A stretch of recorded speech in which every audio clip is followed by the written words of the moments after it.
district. You can also see, this is one of the largest districts in the country. It's a huge district. It has over 60, it has 63 mandal. All our study has to do with this area, right? This area basically. Most of the information is from there, though we have used a lot of secondary data. You also know that this is what is known as the Rayalaseema area in Andhra Pradesh. And this used to be once part of the Vijayanagara kingdom. It used to be called the land of lakes, the land of forests, land of precious stones. It's today one of the most impoverished and drought-affected districts of the country. And it used to have these very famous tanks. The tanks of Anantapur district, Cheru, was considered one of the best water harvesting systems in the world possible. Now, those tanks are all dying. Whole families have begun to migrate into the urban areas. Actually, whole villages have begun to migrate from this place. And Anantapur has become very infamous for one of the highest number of suicides in the country. This is a general photograph of Anantapur, which all of you keep seeing most of the time, especially in the summer times. So now this has been declared as an arid zone. Evaporation rates have gone up in a huge way. The rainfall pattern has been changing. The water quality has deteriorated. And this whole frayed ecological balance of this district is in big trouble. The two main rivers, Penna and Chitravati, almost never receive water now because they have been dammed in Karnataka. So these were the two main water sources for the district, and they don't receive any water. Deforestation and excessive groundwater use, which all of us know, that people are digging borewells right down up to 1,000 feet.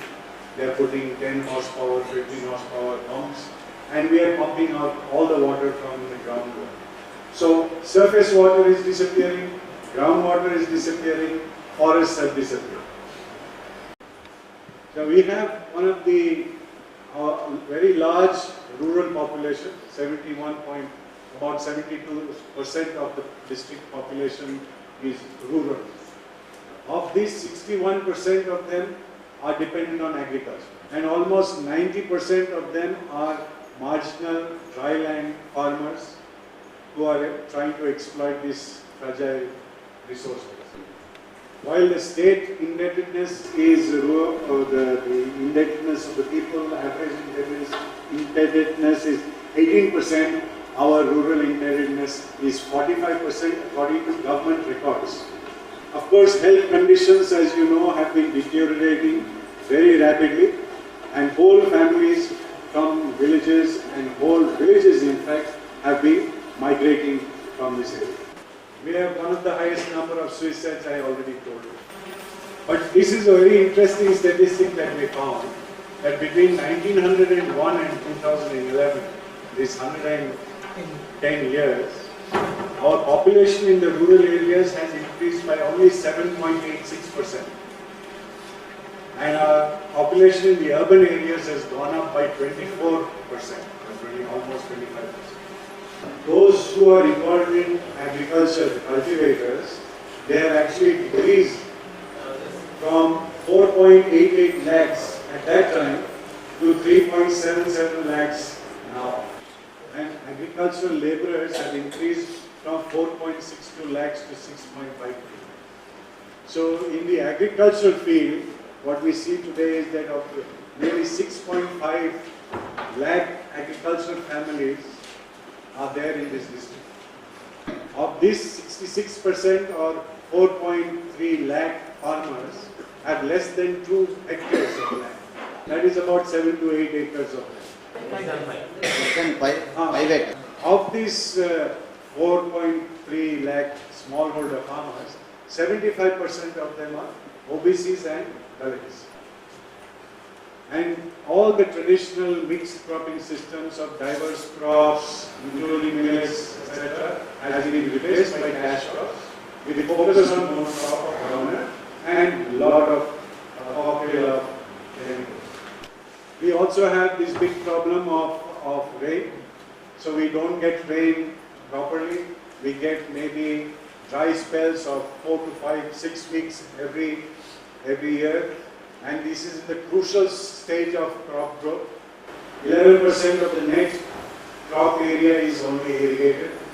And we have high velocity winds. We get this between June and August, where the winds go up to 60 kilometers an hour speed. This particular thing about rain and high velocity winds is very difficult for plants, and especially the non-indigenous varieties of plants and the hybrid crops that have been promoted in the district. The next thing is the soils. I don't know how many of you have actually noticed it. I'm sure the farmers will have noticed it. I have noticed it in the last almost 4 decades that I have lived here, that the soil quality has changed drastically. The soil has become coarse in texture, it has become very shallow in depth, there is very low to medium organic content in the soil, and this has made the soil very, the water retention capacity of the soil has reduced immensely, and therefore it makes it even more erodable. It erodes even faster than it used to erode. But basically the soil quality here has been going down.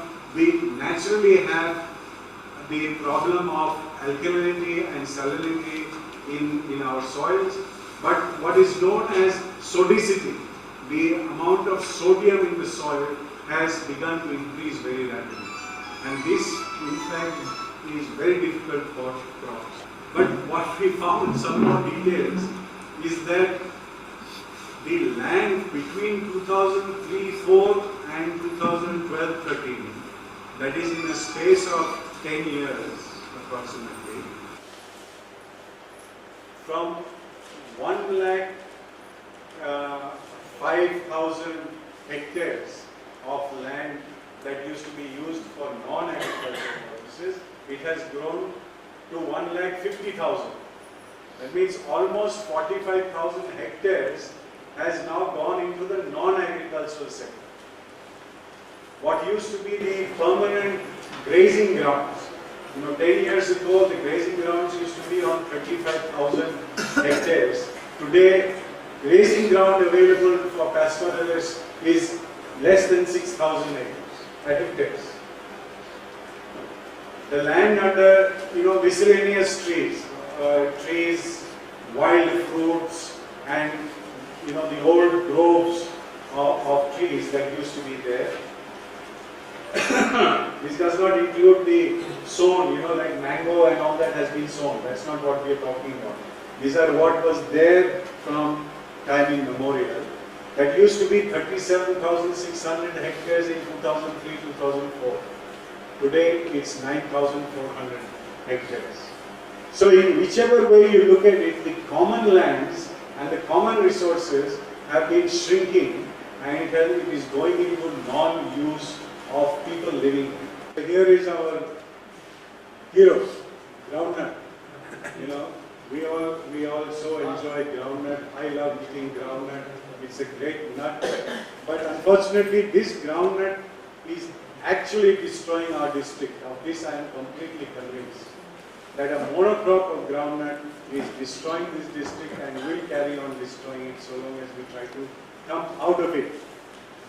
70% of the net crop area is under monocrop groundnut, making it the largest groundnut growing district in the country and possibly in the world. So I will not go into details regarding this because you all know about these things, so I will skip and go further. What is very clear from every study that is being done is that the net return for the farmers has become negative, and the pests and diseases have really taken over. The bunch variety of groundnuts is no longer viable for the farmer. The role of women also in Anandpur district in agriculture has been hugely devalued. Because of groundnut and because of cash cropping, women no longer have the role that they had in groundnut, though they are doing most of the work. They had all the knowledges, all about seeds, all about the knowledge systems that were there. They had all this and they were equal partners in agriculture. But with the advent of cash cropping, because groundnut is a cash crop after all, and then the cash crops that you see nowadays, more and more the women have been thrown out of the decision making. They have become just laborers, both at home and outside. Over and above this, the children and youth, they have also been suffering. They have fallen prey to the system because of the education system that is totally disconnecting them from their own lands, flora, fauna, lifestyles and stories. And you know this, I don't have to explain. Children from Anandpur come to Timbuktu and they look at the groundnut land and they ask us, where is the groundnut? They don't know that the groundnut grows under the ground. Children from Anandpur decides to hear from the cities, but children from Anandpur have started saying that milk comes from the supermarket. So this is the situation, this is the alienation that children are going through, and children who are growing up in the villages have no connection to what their parents have been doing for all these years. And like I said earlier, that all the common lands that used to be there, not only are they being reduced, they are being lost to the villages, but they are being destroyed systematically. So we used to have, and Anandpur district is famous for its grassland ecology. The multiplicity and diverse flora and fauna that used to be in this place is all being lost and systematically being destroyed. But along with this, also are being destroyed our pastoralists and the knowledges and knowledge systems that used to be there among the pastoralists, the livestock owners in this district. From farmers, most of our people have become wage laborers. And this, of course, you know. So we will, again, I will not go into too many details, but there was a beautiful study done some time back on 4 districts. And what has happened, and the data from that is very much available anywhere. But what we found out was that under this NREGS, National Rural Employment Guarantee Scheme, major share, that is 33% of the family income went to NREGS wages. And only after that was agriculture. Which wages from agriculture is comparatively less than the wages that is being earned from NREGS. And you know, Anandpur district is famous for its NREGS, and we have the number of days of employment was the highest in Anandpur. 423 days per annum per household. So basically our rural areas have been more or less transformed. Our rural areas have become mere suppliers of raw material to the outside. We have become consumers of all the stuff that is being manufactured in the urban areas, in the industrial areas, industrially produced synthetic products. There is not much of real value being produced in our villages anymore. Most of the resources, the natural resources, human resources, financial resources are being drained out, are being sucked out of our rural areas to different places, to the urban areas and distant places. The hinterland of Anandpur is now depleted with everything that keeps it healthy and thriving. So what do we do? It's like a doomsday situation. There is no hope for Anandpur district or something like that we can conclude. But we feel that things can be changed. Things can be changed if there is a will to change it, if we know how to change it, if we are able to help the people to start thinking differently. We feel that one of the first things that we have to understand is that the rural economy needs to be revitalized. There is no two ways about it. We cannot kill our rural economy like it is being killed now. The land and forests need to be regenerated. Our lands are getting destroyed, our forests are already destroyed. From 11% forest area in 1947, we have less than 1% forest area in Anantapur district. That is destruction. Our soils have been destroyed, our forests have been destroyed, and unless and until we concentrate as citizens of Anantapur to regenerate these resources, there is of course no future. But I believe it can be done. The cropping pattern has to change. We have done it, it can be done. We know that it can be done. So cropping pattern has to be changed. The value for our agricultural production, instead of selling it just as agricultural production, we have to value add it, and we have to enhance the value of these things, and then we have to set up rural industry, and we have to rebuild the rural industry. We have to go back to the villages, and we have to keep telling our people that you have to become entrepreneurs. We cannot all depend on agriculture. Like from the statistics earlier, you will have noticed that agriculture has become the only thing that people can do in the village. So unless and until we break that pattern and we do multiple things from agriculture and newer industries that are possible for ordinary human beings and not machines to run, then there is a future. And the most important thing is that we have to bring back the whole system of cooperation. We have to bring back cooperativeness among our people. Instead of separating our people and making people live in silos, we have to make them cooperative. We have to be able to cooperate with each other. We have to set up cooperatives, and people have to learn how to run those cooperatives, and so that the rural people can again, like earlier, begin to produce, begin to exchange, begin to distribute, and begin to consume things also locally. Not sell all their stuff to go outside and only import all the things from outside. We have to we have to grow ourselves, we have to produce ourselves, we have to consume ourselves, and that economy is definitely possible. We have to dream of a revitalized economy. Unless we do that, unless we can dream of a revitalized economy, we can never be able to give back to the people. The women, men, youth, artisans, farmers, pastoralists, all of them, we must give them back the revitalized economy so that they can again start to feel a sense of well-being, that they don't have to run away from here. So I will conclude it now by just telling you briefly that Timbuktu has been trying to respond to this situation, and we have started certain programs. We work with women on alternative banking so that we can develop capital that is internal and that does not come from outside. We are also working with children so that children understand what the future is and that they take the responsibility into their hands.